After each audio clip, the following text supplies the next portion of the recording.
नमस्कार सगळ्यांना, कसे आहात? आधीच्या व्हिडिओत मी सांगितल्याप्रमाणे गृहिणींवर मी शब्दरचना केलेली आहे, तर ती आज मी या व्हिडिओत शेअर करते. मनापासून वाचा आणि कोणती ओळ किंवा कोणते शब्द तुम्हाला जास्त भावले ते सुद्धा मला कमेंट करून सांगा. अशाच मी काही शब्दरचना माझ्या कुठल्याही व्हिडिओमधून शेअर करत जाईन. तुम्हाला कोणत्या विषयावरची आवडली, अभिप्राय द्या त्याबद्दल.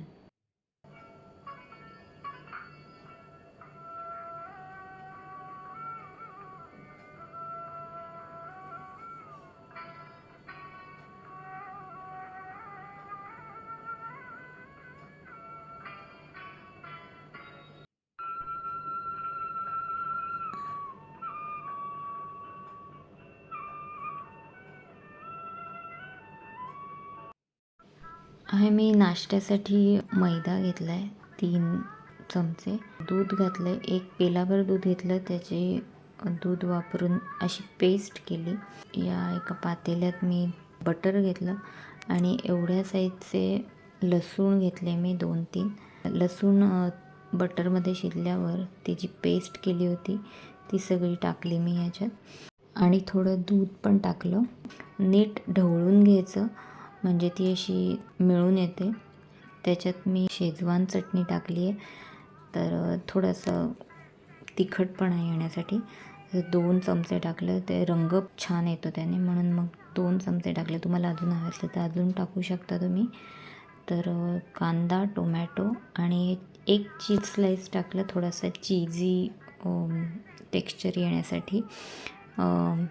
कोथिंबीर आणि हे ऑर्गॅनो हर्बल्स टाकले आणि पास्ता शिजवून घेतलेला पास्ता आहे, पेने पास्ता. तर हे सगळं नीट मिक्स करून घ्यायचं आणि मीठ मी आधी टाकलं होतं पास्ता शिजताना सुद्धा. तर आता हे मस्त शिजून आलेलं आहे बघा, किती चीझी वाटतं एकदम. तर हाच माझा आजचा नाश्ता आहे. हे फक्त डेकोरेशनसाठी आणि त्याच्यावर भरपूर मी आता परत चीज टाकणार आहे, म्हणजे ते आणखीन छान लागेल एकदम. तर 2 मी डिश तयार केल्यात. रेड मी परत शेजवान चटणी माझ्या ह्याच्यात टाकली आहे. तर आता जरा चहा घेते, ते खाल्ल्यानंतर खूप कामं राहिली आहेत. सगळे हे झाकून ठेवते, पाणी, दूध वगैरे. तर आज मी दळण करणार आहे गहूचं. तर हे माझा मुलगा मध्येच हात घालतो, ते सगळं डबल काम करून ठेवते. गहू दळायला टाकताना मी सोयाबीन टाकते मूठभर आणि थोडीशी मेथी. सगळं नीट मिक्स करून घेते, क्लिप लावून मग ते दळायला देते. उडीद डाळ भिजत घातली 1 वाटी आणि हे 2 वाटी इडली रवा. तर उडीद डाळ आता भिजत घालून मला 2 तास झाले, 2-2.5 तास झाले असतील. वाटून घेईपर्यंत मी हा रवा भिजवते. रवा पाणी जास्त शोषून घेतो, त्यामुळे जरा जास्तच पाणी टाका. आणि हे उडीद डाळ मी वाटून घेते, मस्त वाटून झाली आहे. वाटलेली उडीद डाळ आणि हा रवा मिक्स करायचा, पूर्ण नीट मिक्स करायचा. खूपच घट्ट वाटत असेल तर थोडंसं पाणी घालायचं आणि हे आता मी रात्रभर ठेवून देते, म्हणजे उद्यासाठी इडल्या तयार करण्यासाठी. तर हे बघा मस्त झालं आहे, एकदम फ्लफी, हलकं हलकं झालं आहे, खूपच छान. पावसाळ्याचे दिवस आहेत तरीसुद्धा मस्त फुलून आलं आहे. मीठ टाकलं आणि कन्सिस्टन्सी मला ॲक्च्युली बरोबर वाटते ही इडलीसाठी. तर माझ्याकडे ही मोठी कढई आहे, इडलीच्यासाठी प्लेट्स आहेत, तेल घालून ठेवते. तोपर्यंत मी माझ्या मुलासाठी डोसा बनवून ठेवते. त्याच बॅटरचा पाणी जरा जास्त घातलं आहे डोसा होण्यासाठी. तो इडली खात नाही, डोसा त्याला खूप आवडतं, तर त्याच्यासाठी डोसा स्पेशल. डोसा होईपर्यंत मी इथं इडलीचं बॅटर याच्यामध्ये घालून इडल्या करत ठेवते. इडल्या होत्या तोपर्यंत माझा मसाला संपला आहे. तर मसाला काढून घेते. हा माझा आईने दिलेला मसाला आहे.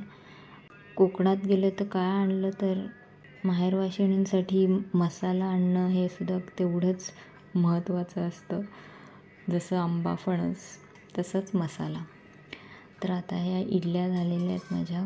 या जरा थंड करत ठेवल्या आणि बघा आता या सगळ्या एवढ्या झाल्या. मी टोटल 28 इडल्या केल्या. त्यातल्या 2 तर मी नुसत्या तशाच खाल्ल्या कारण इतक्या मस्त झाल्या होत्या. हे प्लेट्स खराब खूपच होतात तर भिजत ठेवण्याशिवाय दुसरं काही उपाय आहे का या पटकन साफ व्हाव्यात यासाठी? तर ते एक कमेंट करून मला नक्की सांगा. एवढं पीठ उरलं आहे आता. हे पीठ मी काढून ठेवते एका दुसऱ्या भांड्यात, म्हणजे त्याचे काही डोसे किंवा परत इडली बनवायची असेल तर किंवा उत्तप्पा बनवायचा असेल तर मला ते कामी येईल. पीठ म्हटलं की मी अगदी नीट सगळं चाटून पुसून काढल्यासारखं साफ करते आणि मग फ्रीजमध्ये ठेवलं आहे. आता या मी माझ्यासाठी 3 इडल्या काढून ठेवल्या आहेत. मी मुगाची उसळ केली होती. तर म्हटलं नेहमी सांबार चटणी करण्यापेक्षा मुगाची उसळ सोबत खाऊन बघूया म्हणून मी मुगाची उसळ केली आणि खूप छान लागलं. तर मुगाची उसळसुद्धा तुम्हाला जर बघायची असेल तर मला ते पण कमेंट करून सांगा. मी त्याचा व्हिडिओ नक्की अपलोड करेन. तर आता हे मी संध्याकाळचं नाश्ता करते आहे. तर म्हटलं वेगळं बनवूया. उरलेल्या इडल्या काय करायच्या, 15 तरी राहिल्या असतील. तुम्हाला बघून कळलंच असेल की मी इडली चिल्लीसारखं करते, पण इडली चिल्ली वगैरे असं काही करत नाही आहे मी. थोडंसं वेगळं पोची ई करते आहे मी. चायनीज वर्ड वाटेल तुम्हाला, पण चायनीज वर्ड वगैरे असं काही नाही आहे. तर तुम्ही पण करून बघा याप्रमाणे. खूप मस्त लागतं, एकदम टेस्टी. मला हे खाल्ल्यानंतर इतकं हेवी झालं की मी जेवले पण नाही, एवढं मस्त झालं होतं. नाश्ताच खूप भारी झाला होता आमचा. त्याच्यावर मी भरपूर आणखीन चीज टाकलं, त्यामुळे खूपच टेस्टी लागत होतं. तर तुम्ही पण करून बघा हे फोची ई आणि मला कमेंट करून सांगा की तुमची फोची ई कशी झाली होती. आणि आजच्या व्हिडिओमध्ये दाखवलेली जी शब्दरचना होती तीसुद्धा कशी वाटली. ओव्हरऑल आजचा व्हिडिओ तुम्हाला कसा वाटला ते कमेंट करून सांगा. लाईक करा, व्हिडिओला शेअर करा आणि सबस्क्राईब केलं नसेल माझ्या चॅनलला तर सबस्क्राईबसुद्धा जरूर करा. ही तुमच्याकडून मला एक मदत होईल छोटीशी. तर व्हिडिओ पूर्ण बघितल्याबद्दल खूप खूप धन्यवाद. भेटूया आता पुढच्या व्हिडिओमध्ये.